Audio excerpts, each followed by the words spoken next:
और पारदर्शिता स्थापित करने वाले पहले मुख्यमंत्री आदरणीय श्री मनोहर लाल खट्टर जी, विकास पुरुष और पंचकुला शहर के प्रायवाची, हरियाणा विधानसभा के स्पीकर माननीय श्री ज्ञानचंद गुप्ता जी, सरलता और सादगी के प्रतीक union minister of state social justice माननीय श्री रतनलाल कटारिया जी, मेरे छोटे भाई और गुरु भाई कुलभूषण गोयल जी, और जो के मेयर के प्रत्याशी हैं इस इलेक्शन में। गुरु भाई मैंने इसलिए कह रहा हूं कि वो मेरे कॉलेज से पढ़े हैं, हम दोनों एक ही कॉलेज के स्नातक हैं। ये जो संस्थाएं हैं हमारी, सीनियर सिटीजन काउंसिल और फेडरेशन ऑफ रेजिडेंट एसोसिएशन, ये गैर राजनीतिक संस्था है। जब हम गैर राजनीतिक की बात करते हैं तो एक बात दिमाग में आती है कि हर आदमी नॉन पॉलिटिकल नहीं है, हर आदमी पॉलिटिकल है राधा, क्योंकि किसी ना किसी तरीके से पॉलिटिक्स से हर आदमी का वास्ता रहता है। बिजनेसमैन अपना पाला बदलता है जब सत्ता बदलती है। इंडस्ट्रियलिस्ट हर पार्टी को चंदा देते हैं क्योंकि उनका फायदा होता है। मैं कहता हूं हम फायदा क्यों नहीं उठाते? हमें वक्त के साथ, जबकि हमारा अपना स्वार्थ नहीं है, हम स्वार्थ के लिए काम नहीं करते, फिर हमें अपने फायदे के लिए राजनीतिक सत्ता के साथ जुड़ने में क्या हर्ज है? मैं सिर नीचा करके काम करने वाला भारतीय जनता पार्टी का एक अदना सा कार्यकर्ता हूं, और सिर ऊंचा करके समाज में काम करने वाला एक समाज सेवक हूं। जब मैं ये बात करता हूं कि मैं सिर नीचा करके भारतीय जनता पार्टी का सदस्य हूं, तो मेरा मानना है कि मैंने आज तक पार्टी से कुछ नहीं मांगा, और जैसा अनुशासन मुझे दिया मैंने वैसा पालन किया है। और जब मैं समाज की बात करता हूं कि मैं सिर ऊंचा करके काम करता हूं, तो मैं आपके हितों के लिए हर जगह अड़ जाता हूं।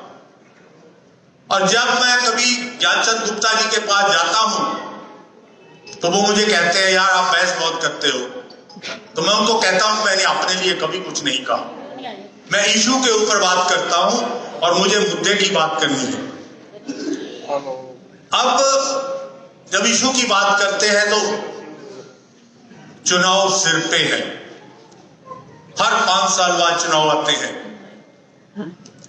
हर 5 साल बाद आपको मौका मिलता है कि आप सही कैंडिडेट चुने। आज ये मौका फिर से आया आपके पास। एक गलती बैलेट पेपर के ऊपर, एक गलती ईवीएम मशीन के ऊपर आपको एक 5 साल का नसूर देके जाती है। पिछले 2013 और 18 का कालखंड याद करें।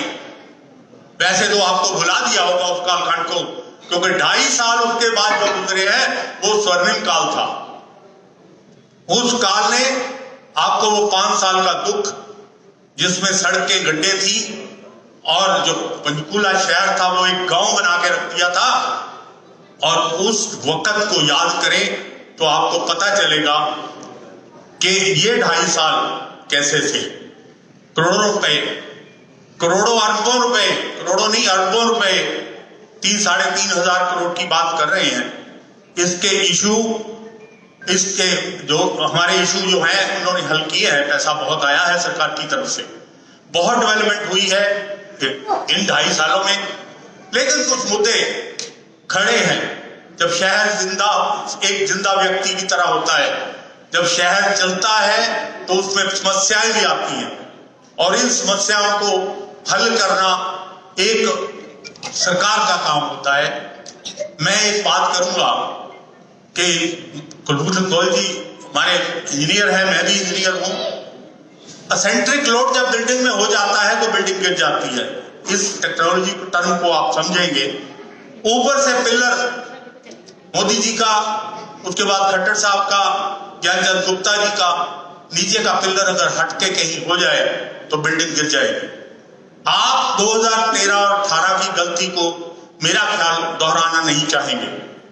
मुझे कहा गया मैं शॉर्ट में बोलूं, लेकिन कुछ मुद्दे हैं, मैंने आपकी बात करनी है, मैंने कहा था कि मैं आपकी बातों के लिए अड़ जाता हूं, तो मैं आपके मुद्दे तो कहूंगा। बात नियत की है, नियत साफ है, लेकिन नीचे का जो पैराफर्नालिया है वहां से हमें तकलीफें हुई हैं।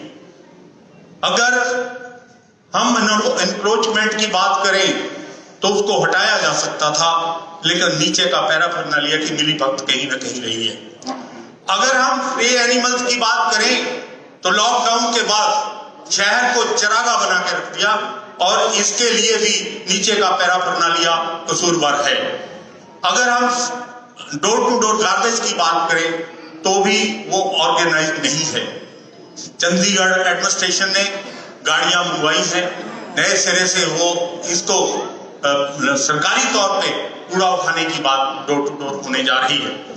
और अगर मैं आगे चलूं तो ड्रेनेज सिस्टम शहर का एकदम से बंद पड़ा है, इसको कभी साफ नहीं किया गया। रोड गलीज को साफ किया जाता है, कूड़ा वापस चला जाता है। और अगर आज ड्रेनेज सिस्टम को कहते हैं कि इनकैपेसिटेटेड हो गया है, पब्लिक के बढ़ने से ड्रेनेज सिस्टम का कोई ताल्लुक नहीं होता। ड्रेनेज से पानी जितना धरती पे पड़ता है उतना ही आज भी बढ़ रहा है। अगर उसको साफ किया जाए तो वही ड्रेनेज सिस्टम प्रॉपरली काम कर सकता है। पानी के बहाव को गाइड करके हमारे पास नेचुरल रिवर्स हैं, उनमें डाला जा सकता है। इसके लिए एक्सपर्ट कमेटी की जरूरत है।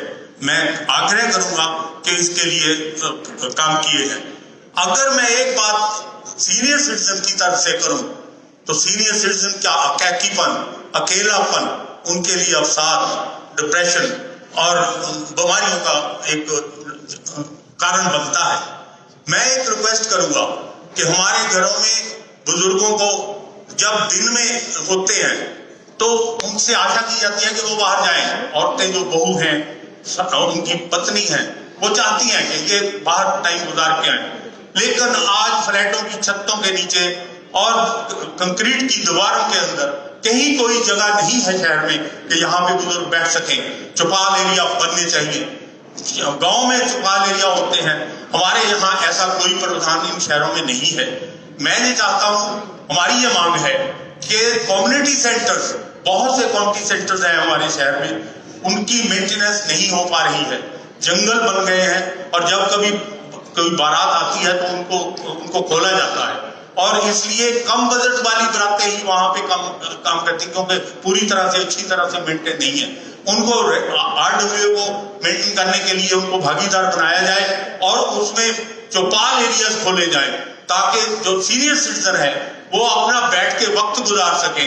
उनके लिए एक कॉर्नर में एक एरिया बनना चाहिए। मैं एक बार फिर से एक बात आपको कहूंगा, ये तभी संभव हो सकता है जो कुछ मैंने कहा है, अगर सरकार सेंटर की, उसके बाद स्टेट में हमारी है, उसके बाद जो म्यूनिसिपल कॉर्पोरेशन है उसमें 21 के 21 कमल, 21 के 21 कमल मैं आपसे वादा लेना चाहता हूं, वो भारतीय जनता पार्टी के वहां पे जाने चाहिए, ताकि भाई कुलभूषण गोयल जी का हाथ मजबूत हो और जो चीज हम चाहते हैं, जो काम हम चाहते हैं वो अच्छे से हम करवा सकें और मैं अड़ के ये काम करवा सकूं। आप लोगों से मैं बेनती करता हूं कि आने वाले इलेक्शन में, आने वाली 27 तारीख को कमल के ऊपर मोहर लगाकर उसको कामयाब करें। बहुत बहुत धन्यवाद। बहुत बहुत शुक्रिया आपका आरती मल्होत्रा जी। आप